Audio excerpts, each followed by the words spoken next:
Hi guys, this week I want to talk to you about developing our realistic fiction stories.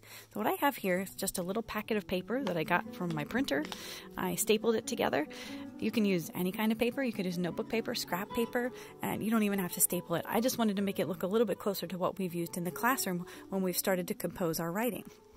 Now, it's important for us to remember as we're writing realistic fiction that realistic fiction is about characters who could be real.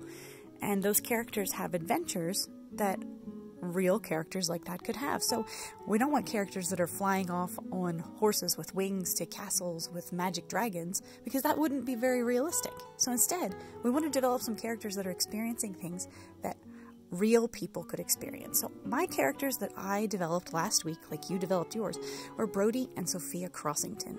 And they were inspired by my niece and nephew.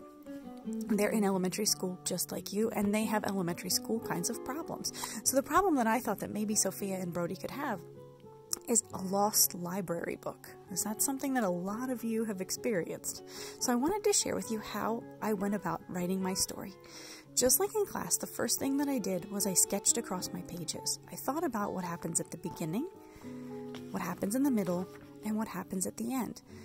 When I drew those pictures, I used those quick sketches, and you can see that they are not very fancy. I used those to help me create my sentences to tell my story for my reader. So I'm going to share with you today what I've written and how this fits as a realistic fiction story. Okay, so let's get into our text. Brody and Sophia Crossington left school at the end of the day. Their mom said they could go to the playground for a little bit after school. Brody climbed the monkey bars, and Sophia read a book under the slide.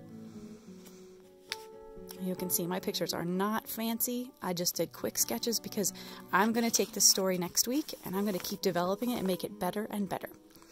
Sophia went to see what Brody was doing. She set her book down under the slide. You see, I put that detail in my picture because that was important. It started to rain. Sophia and Brody went home.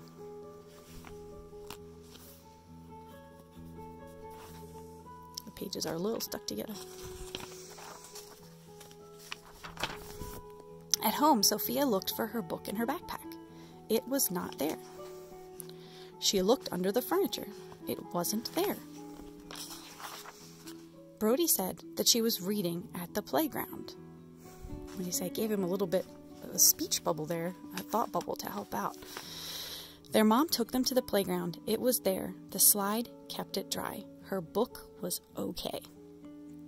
Now, when I go back and I read this story, of course, just like when we read stories in the classroom, I found things that I think that I could probably fix up and I could make a little bit better. But our goal this week is to take those characters that you created and that you know really well and to write them into your story across the pages.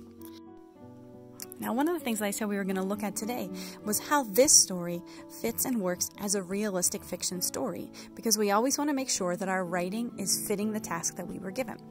Now, I think this fits as a realistic fiction story because I have some kids who are acting like real elementary schoolers. They're doing the kinds of things that real kids in elementary school would do. They're going to the park, they're reading books, sometimes they're forgetting things and not putting them back where they go, and that's something that we all have problems with sometimes. And then they're kind of working together to solve that problem, and they find something in a very realistic kind of place. So I don't have anything that's a fantasy element. Everything seems like something that could actually happen to a real kid. So that makes it a realistic fiction story.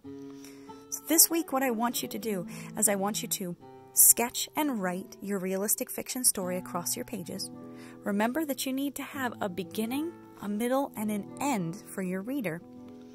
Don't worry about all of the extra details and adding in lots and lots of things like talking and feeling. We're going to work on that a little bit more next week. But what I do want you to do is see if you can have a grown-up record you on video reading your story to me to upload for this week's assignment in its learning. Taking pictures of all those pages of your story might be a lot, so a video would be kind of a nice way for you to show me what you're thinking. Remember, share with me what you put across your pages. I'm interested in seeing how your story's starting out, because next week we're going to go back through and we're going to make our characters come to life. Have a good week.